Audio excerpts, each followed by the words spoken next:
Now, Aisha, a first big press conference for the Transport Minister, taking care of some housekeeping, as it were. What did he have to say?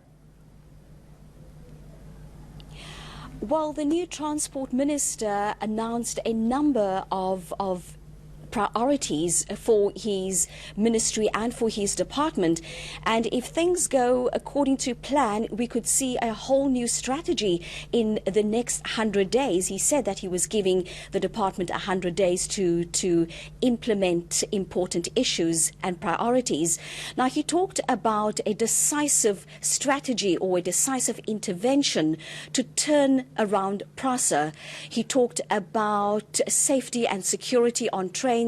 And what's interesting to note about the safety and security on trains is that the minister said that the new security guards that will be deployed on trains will be trained by the South African Police Services.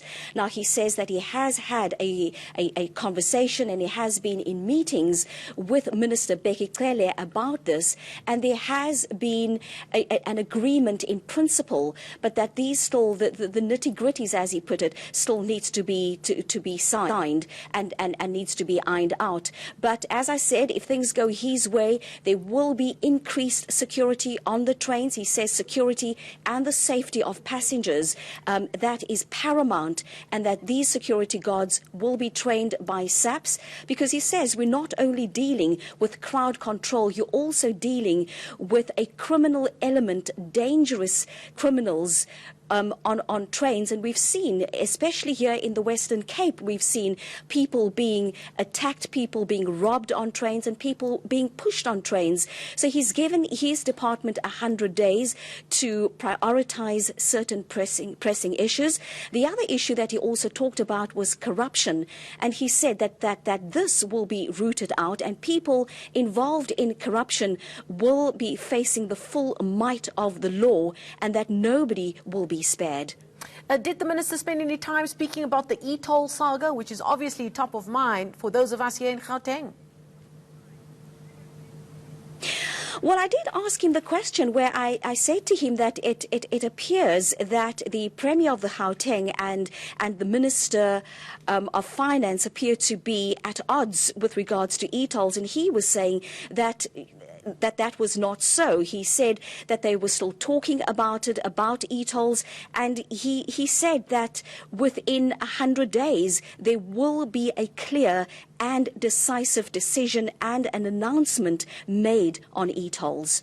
Now, if those 100 days are to be stuck to, I suppose, it's no surprise then that he's gone for a DG that he knows pretty well, Alec Moemi, a man that has worked with the cabinet minister during his time in the sports portfolio.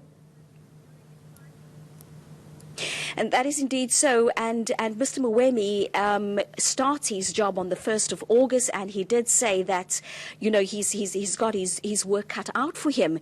And the minister did paint a glowing picture about his new DG. So it's going to be interesting to see whether all these priorities will be met within that 100 days. In fact, the minister went as far as to talk about a ministerial war room that's going to keep an eye on what's happening during these 100 days and see whether they're going to be able to meet their targets. We'll leave it there for now. Aisha Ismail reporting to us live there. Thank you so much from Parliament following that briefing held by Transport Minister Fikile Mbalula.